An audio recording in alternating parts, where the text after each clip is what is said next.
অনলাইনে রিটার্ন এটা অবশ্যই রাজস্ব বোর্ড এবং করদাতাদের জন্য অবশ্যই এতে ইতিবাচক দিক। তবে এইখানে একটা বিষয় আছে যে মনে করেন আজ থেকে 10 বছর আগে আমাদের কম্পিউটার বা আমরা এই ডিজিটাল ডিভাইসের এতটা ব্যবহার করতাম না।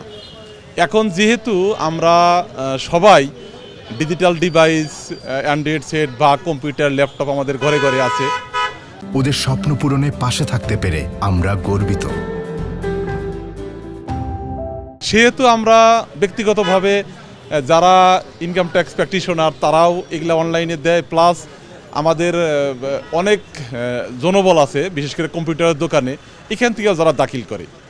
এখানে মূল বিষয়টা হচ্ছে যে আপনি ইনকাম ট্যাক্স রিটার্ন যেখান থেকেই দাখিল করেন, মূলত যার কাছে দাখিল করেন উনি আসলে ট্যাক্স সম্পর্কে পরিপূর্ণ জ্ঞাত কিনা, এবং ট্যাক্স সম্বন্ধে যদি ওনার পরিপূর্ণ জ্ঞান থাকে তাহলে আপনি যদি বাইরের কোনো একটা কম্পিউটারে দেন কোনো সমস্যা নাই, রিটার্ন দিলে সমস্যা নাই। তবে যদি ওনার যদি জ্ঞানের কোনো ঘাটতি থাকে তাহলে যে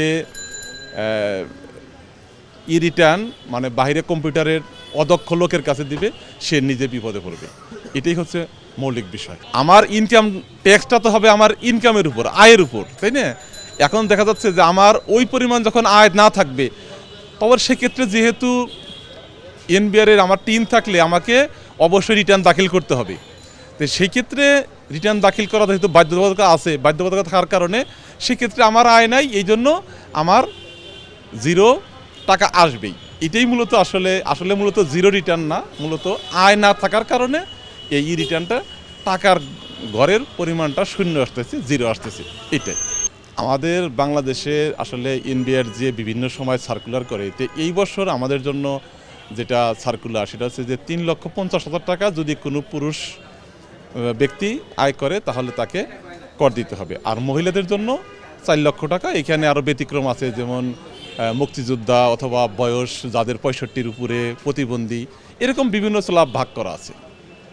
তবে সর্বনিম্ন সাধারণ পুরুষদের জন্য 3,50,000 টাকা হইলেই, 3,50,000 টাকার উপরে হইলেই, 1 টাকা উপরে হইলেও তাকে ন্যূনতম যে কর সেই করটা দাখিল করতে হবে। হ্যাঁ, এটা অবশ্যই পারবে। তবে সরকারের উচিত যে সমস্ত সাধারণ জনবল কম্পিউটার খুলে যে সমস্ত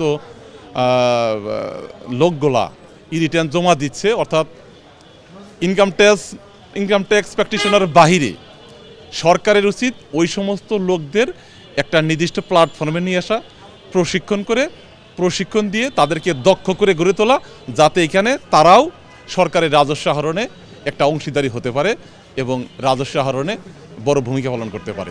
এখানে তাদেরকে দক্ষ করে তোলাই সরকারের